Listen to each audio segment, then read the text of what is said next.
xam ngeen ni tey suñu gis ngeen ko yëg ngeen ko itam ndax flyer bi wala information bi jàll na bu yàgg ngeen jot ci Kexx Sanneh la tey nag li ñu war a waxtaanee junj nañ leen ko ci ndorteel gi dinañ waxtaanee président Barrow trip bi nga xam ne def na ko China dinañ ci waxtaan waaye waxtaan itam ci lu jëm ci li nga xam ne mooy docteur Mamadou Tangara li nga xam ne mooy ndënd bi mu samp ngir doon secrétaire général bu Commonwealth loolu dinañ ci dikk waaye dama koy nuyu bàyyi ko tamit moom du ñàkk dina am du mu wax ci Yankuba Koli mi nga xam ne ñàkk nañ ko ci mu doonoon koo xam ne KMC moo nekkoon seen defe naa ne Kexx sax KMC la nekk di yeewoo suma jumut Mr Sanneh ñu nuyu la am mbégte bu baax tamit dalal la tey ci sunu réew defe naa ne suma jumut bi moo war a nekk first time nga ñëw ci sunu réew jërëjëf tamit ci li ñu nangulee li nga xam ne mooy invitation bi ndax suñu réew nekkul ñëpp ñu fi dee bëgg a ñëw. waaw jërëjëf kontaan naa torop pour teew si programme bi te waxtaan bi moom waxtaan askan bi la wala waxtaan réew la pour ñu mën a waxtaan loo xam ne moo nekk yi fi réew te ñu ngi jàlla ji moo nekk former mayor Yankuba Koli ñu ngi nuyu famille am bi di leen nuyu si dëj bi di leen jàlla di xam ne am na koo xam ne daal def na waar agaram soo ñëwee si development of this country bi moo bàyyi moo bu ñu bàyyi si gannaaw te ñu ngi ñaan fu mooy dem na arjana nekk këram te suuf sedda si kawam di woo ne kii koo xam ne la daal dafa mel ni ne dëkk bi yëpp a am lu ñuy waxee nekk sympathie because su benn fan la sa contribute na towards the development of this country te loolu duñ ko mën a bàyyi si gannaaw foog ñu jaala ji famille bi yëpp di nuyu famille bi rek di nuyu the entire KMC former and present management of KMC si yoon boo xam ne tamit jël nañ ko gis nañ foo xam ne condolence book bi open na si present mayor bi nit yi ñu ngi dem foofu di jàlla ji that shows you the oneness loo xam ne loolu la ñu amee si réew mi nii which is a good move from the present mayor bi te family bi tamit ñu ngi leen di jàlla di entire APRC bi tamit ñu ngi leen di jàlla ak the entire nation bi to the office of the president bi yëpp di leen nuyu si dëj bi daal kontaan naa trop pour teew si programme bi. ok mais bi tamit comme question boo xam ne laajoon naa ko ñëpp lu ñu seetlu la te itam dëgg la dee du jaas ñëpp ñooy dee waaye du tee tamit réew ni muy doxee ñu mën a def li nga xam ne mooy ñu reflect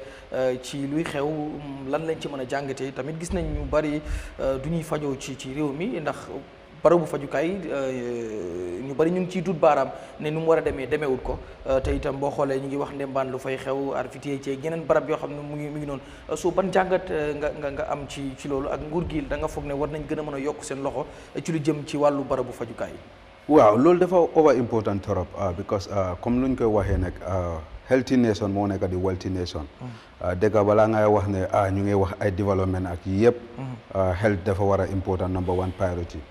te loolu moo tax soo demee suñ kitaab bi moo nekk constitution bi dem na bem ko leeral ne mu ne health bi dafa war a nekk a priority to the government bi du loolu it has to be cheap and affordable and accessible to the Gambian population bi loolu moo nekk suñ constitution bi te soo gisee ñu dem bañ na bañ ko dugga boo xam ne moo nekk bug boo xam ne moo nekk si kaw bugg yëpp loo xam ne mooy saam réew mi dañ am importance the drafters the importance of health loolu moo tax ñu ne la it has to be affordable accessible and dafa war a nekk loo xam ne tamit nit yi dañ ko wan a access at all time soo xoolee in terms of our infrastructural development bi all the issues are based on the greater Banjul area ñu ngi neglect the other parts of the world like for example man the constituency bu ma jógee Ñaamina West bi yëpp dem be mutal ko there is no health center there the whole constituency bi yëpp amut health center lu ñooy am moo nekk health post boo xam ne nurse yi wala doctors yi they are traveling nurses yi then day ñëw Wednesdays and Mondays yi nga ngi ñëw day ñëw moo nekk checking of the jigéen yi wala sometimes am na ñoo xam ne ñu ngi si dëkk bi foofu boot nga xool delivery bi benn rek moo fa nekk last time I went there ñett jigéen ñoo tasee si delivery room bi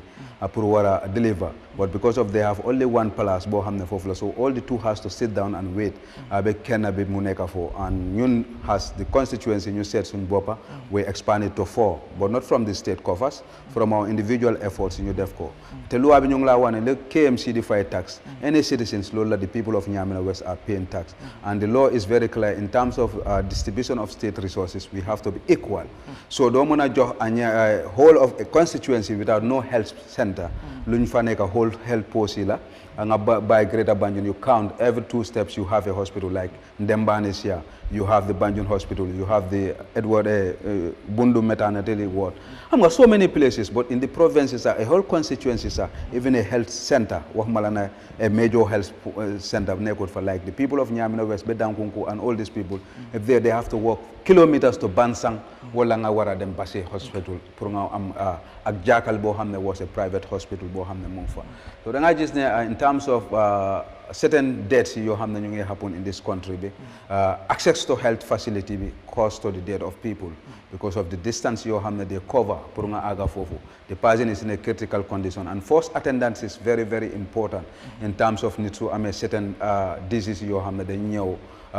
stroke la wala leneen your force lu ñuy first aid is very important to have it. So then I just the place you have amuñ ko to travel them in terms of accidents and emergency. So I go at the time so hospital be already you are pronounced dead yeneen is si bir moto bi lañ dee prior to even arriving at the hospital bi, and we have seen so much of so whole data bi dañ lay wax ne how many people ñoo xam ne before the arrival at the hospital they are already pronounced dead. It's too much lalla because of access, and that access is very important. Since independent we refuse to address this issue, and it's very clear. So let me say chapter 1 of our constitution, the role of the government is nothing but to promote the general welfare of its citizens, and any government that fails to do that is not fit to govern.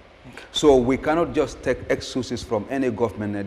because that's your number one priority, to promote the general welfare of its citizens, and the general welfare of its citizens includes health. Is number one priority in terms of what we need. So I think better there are certain things you are lacking, and even so you see budget allocation in terms of parliament visa so you for